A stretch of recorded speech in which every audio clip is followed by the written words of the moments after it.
Apakah gambarnya sudah terlihat, Bapak dan Ibu? Sudah ada micro counseling. Ya, ini micro counseling.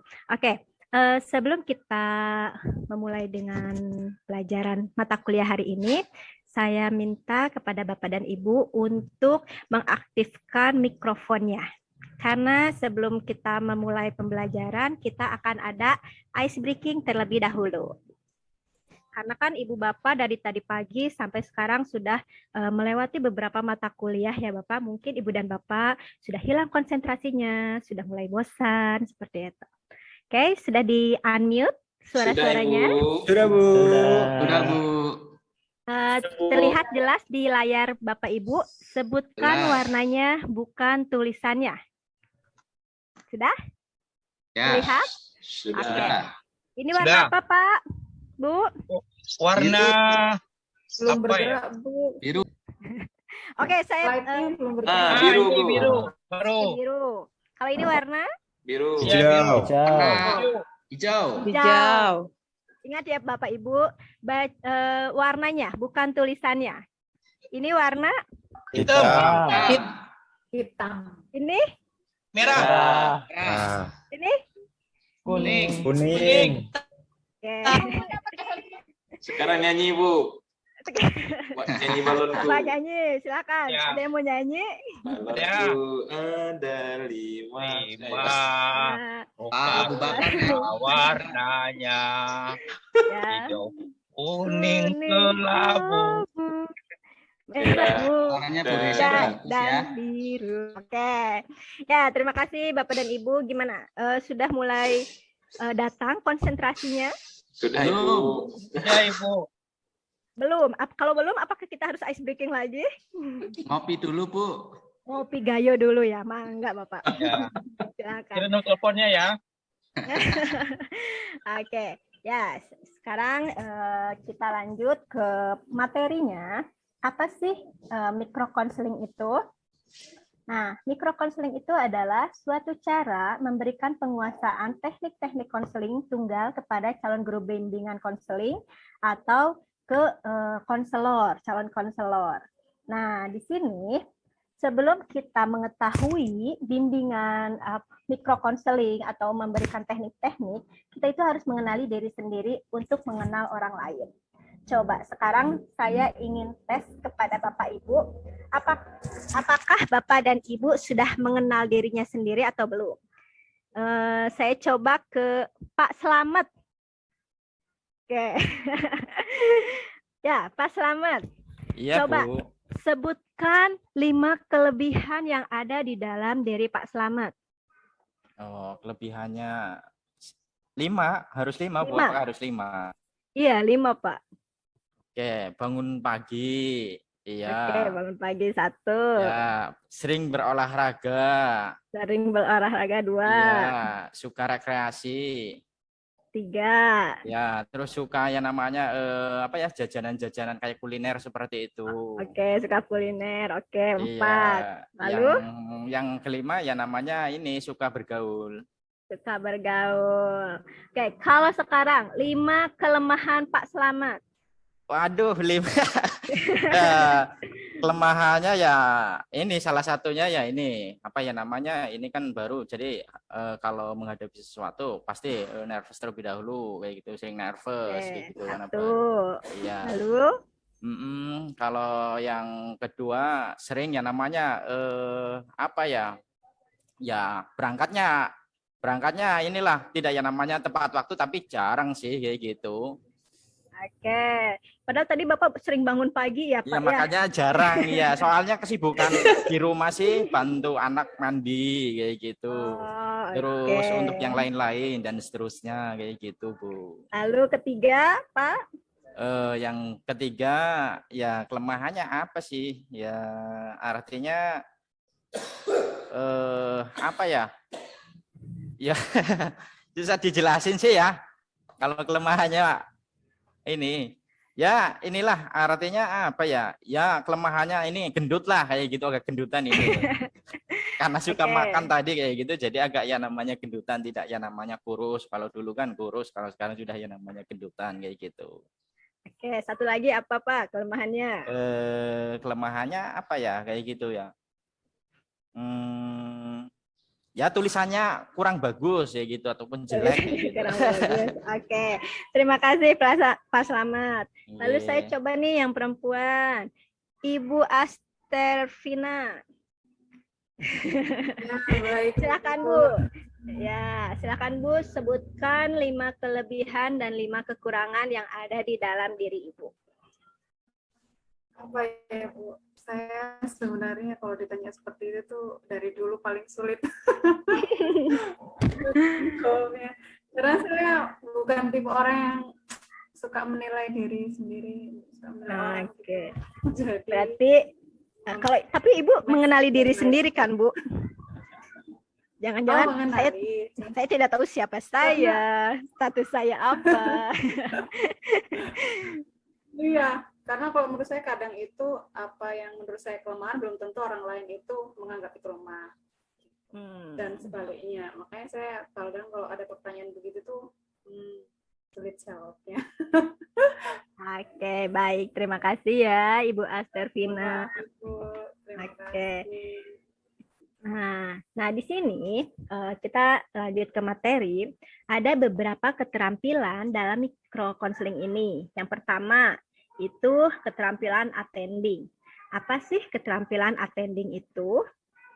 Nah, di sini itu penerimaan konselor melalui perhatian dan kesiapsiagaan penuh yang diberikan kepada konseling. Keterampilan ini dilakukan dalam bentuk verbal maupun nonverbal dengan penekanan yang lebih besar pada aspek nonverbal. Tujuannya, keterampilan ini adalah supaya konseling merasa dapat diterima serta dapat menciptakan konseling merasa nyaman. Bayangkan ya, oleh Bapak dan Ibu, ketika ada konseling atau klien datang ke kita, tapi penerimaan kita judes atau kurang ramah. Nah, konseling akan bisa bercerita atau tidak kepada kita konselor? Misalkan tidak ya. Misalkan nih Bu Wilia itu punya masalah, tapi dia bingung harus mengungkapkannya seperti apa. Nah, akhirnya Bu Wilia datang ke konselor. Tapi konselornya ketika Bu Wilia misalkan mengetuk pintu, lalu dibuka oleh konselor, ya kenapa? Ada apa? Kan jadi udah males ya Pak Bu untuk berceritanya. Ih, kok gini banget sih? Lain hal dengan kalau misalkan penerimaan kita, hai Wilia, gimana kabarnya? Kok nampaknya wajahnya murung sekali. Sini masuk. Ada yang ingin diceritakan kepada Ibu? Nah, bagaimana coba Ibu? Antara ketika penyambutan kita jutek atau judes dengan penyambutan kita yang ramah dan hangat. Perbedaannya. Kalau ramah dan hangat rasanya diterima gitu. Tapi kalau misalkan penyambutannya jutek, ya mau bercerita pun kayaknya nggak jadi gitu. Ya, udah males duluan ya Bu ya. Nah, begitu. Jadi guru BK itu bagaimanapun harus bisa merasa membuat nyaman semua orang. Karena tugasnya adalah mendengarkan, membuat nyaman, sehingga banyak guru BK yang suka disalahartikan sama orang-orang. Malah, nyamannya itu dalam konteks yang aneh-aneh ya Bapak Ibu ya. Jadi kalau misalkan ada orang tua itu kita batasi sih kalau misalkan ada yang konseling. Lain hanya dengan siswa. Oke, selanjutnya. Nah, ada keterampilan membuka percakapan. Membuka percakapan merupakan keterampilan yang digunakan untuk mengajak memulai proses konseling atau konselor mempersilahkan konseli untuk menjelaskan masalah yang ingin dibicarakan. Keterampilan membuka percakapan ini juga sangat penting untuk membangun hubungan awal dengan konseli.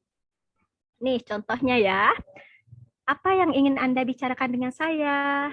Misalkan ada yang ingin Wilia ceritakan kepada saya, lalu atau tampaknya Anda memiliki masalah. Apakah saya bisa membantu Anda? Lalu tampaknya ada sesuatu yang mengganggu pikiran Anda. Apakah ada yang ingin Anda bicarakan saat ini? Nah, kalau kita mempunyai percakapan dengan intonasi yang baik, yang hangat, itu akan membangun emosional antara konseli dengan konselor.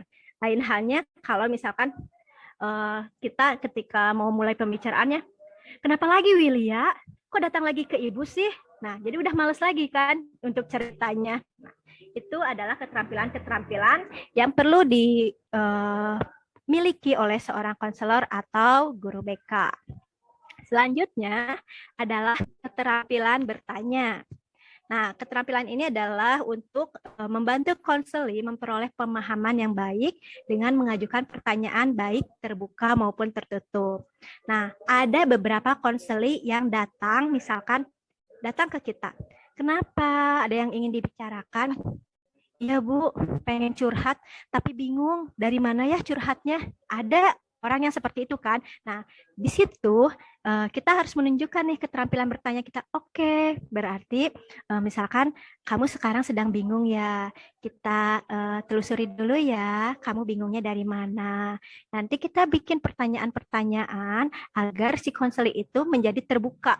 Menjadi, oh ya Bu, ternyata saya itu punya masalah ini yang membuat saya bingung tuh. Nah, seperti itu. Selanjutnya, keterampilan empati. Nah, empati ini kemampuan memahami perasaan atau emosi orang lain. Misalkan Bu Wilya memiliki atau putus dengan pacarnya.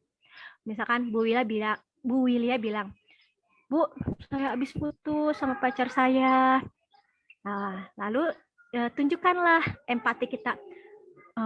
Oh iya, saya dapat merasakan kesedihan Bu Wilya. Bu Wilya pasti sedih ya, ditinggal oleh kekasihnya yang biasanya bersama-sama, sekarang terpisahkan. Nah, itu adalah membangun empati-empatinya. Biar kita itu lebih, oh ternyata saya didengarkan loh, curhat ke Bu Risa itu, oh ternyata konselor ini merasakan apa yang saya rasakan. Selanjutnya adalah keterampilan merangkum. Nah, keterampilan merangkum ini adalah kita merangkum apa-apa yang dibicarakan oleh konseli. Nah, setelah merangkum itu kita jelaskan lagi, memastikan, oh ternyata Bu Wilya itu sedih gara-gara putus dengan pacarnya ya. Nah, itu memastikan, merangkum. Takutnya kita salah tangkap, ternyata misalkan sedihnya tuh oleh yang lain. Misalkan, oh ternyata Bu Wilya itu sedih oleh ditinggal pacarnya ya. Nah, itu kan untuk mengkonfrontasi. Nah, Bu Wilya bilang, iya Bu, tapi takutnya juga misalkan, bukan Bu, saya mah bukan sedih gara-gara ditinggal pacar, tapi saya sedih gara-gara misalkan uang yang dipinjam pacar saya nggak balik lagi, misalkan. Contohnya seperti itu. Oke, sampai di sini ada yang ingin ditanyakan, Bapak Ibu? Sudah cukup jelas? Sedikit. Cukup jelas. Jelas ya, oke. Nah, di sini Ibu sudah mengirimkan tugas melalui Google Classroom. Di situ ada tugas bagaimana sih kalian harus mempraktekkan narasi-narasi atau script counseling untuk attending. Nah, tugas ini harus dikumpulkan tanggal 3 Februari 2022. Nah, nanti akan Ibu cek tugasnya di Google Classroom pada tanggal 3. Oke, sekian pembelajaran hari ini, materi hari ini. Terima kasih. Assalamualaikum warahmatullahi wabarakatuh. Waalaikumsalam warahmatullahi wabarakatuh. Keren.